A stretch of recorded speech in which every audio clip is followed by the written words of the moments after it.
আজকে আমি আলু ছাড়া কিভাবে ব্রয়লার মুরগির রেসিপি রান্না করব আপনাদের সাথে শেয়ার করব। তো আপনারা প্রথম থেকে শেষ পর্যন্ত দেখবেন। হ্যালো এভরিওয়ান, আসসালামু আলাইকুম, welcome back to my channel cooking লাইফস্টাইলে সবাইকে স্বাগতম। তো আশা করি সবাই ভালো আছেন। এখানে আমি ব্রয়লার মুরগির মাংস ছোট ছোট পিস করে নিয়ে নিলাম।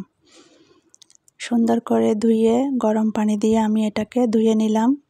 এর মধ্যে একটা প্লেটের মধ্যে নিয়ে নিলাম, নিয়ে এটাকে হলুদ মরিচ দিয়ে মাখিয়ে নিলাম।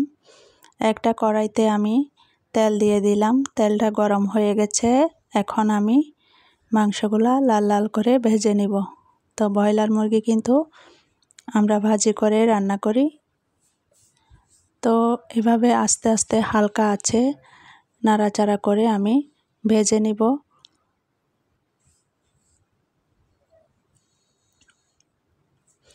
তো দেখুন কালারটা ব্রাউন কালার হয়ে গেছে।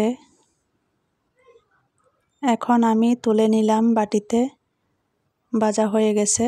এখন আমি পেস্ট করে রাখা পেঁয়াজ, রসুন, আদা, মশলা সব কিছু ব্লেন্ডার করে নিলাম। এখন কড়াইতে দিয়ে দিলাম। তো এগুলা কষিয়ে নিব।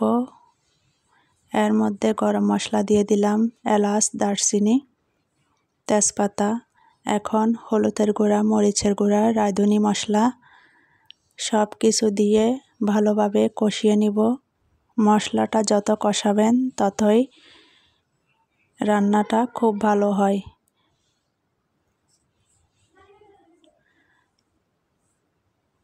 তো মশলাটা যাতে পুড়ে না যায় বা নিচে দিয়ে লেগে না যায়, অনবরত নাড়াচাড়া করতে হবে।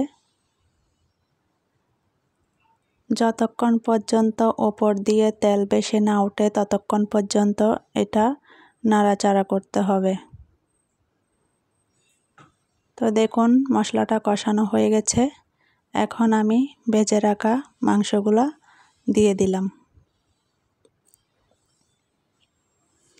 দিয়ে এটাকে মশলার সাথে ভালোভাবে মিশিয়ে নিলাম।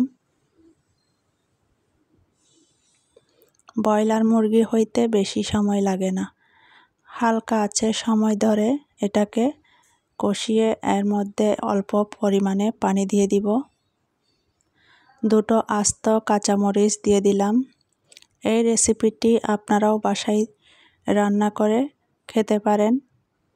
অনেকেই কিন্তু ব্রয়লার মুরগি পছন্দ করে না, আপনারাও এভাবে রান্না করে খেয়ে দেখবেন, খুবই সুস্বাদু রান্নাটা। এখন পানি দিয়ে ভালোভাবে নাড়াচাড়া করে বলক এসে গেছে। ঢাকনি দিয়ে হালকা আছে আমি জাল করে নিব। তো আপনারা কেউ স্কিপ করবেন না, প্রথম থেকে শেষ পর্যন্ত দেখে নেবেন এবং যারা নতুন আমার চ্যানেলটি সাবস্ক্রাইব করে দিবেন, পাশে থাকা বেল আইকনটি অলে রাখবেন। এখন তো আমার মাংস রান্নাটা হয়ে গেছে, এখন আমি পরিবেশন করে নিব। তো আবার অন্য কোনো রেসিপি নিয়ে আবার আসব আপনাদের মাঝে। তো এই পর্যন্ত, আল্লাহ হাফেজ।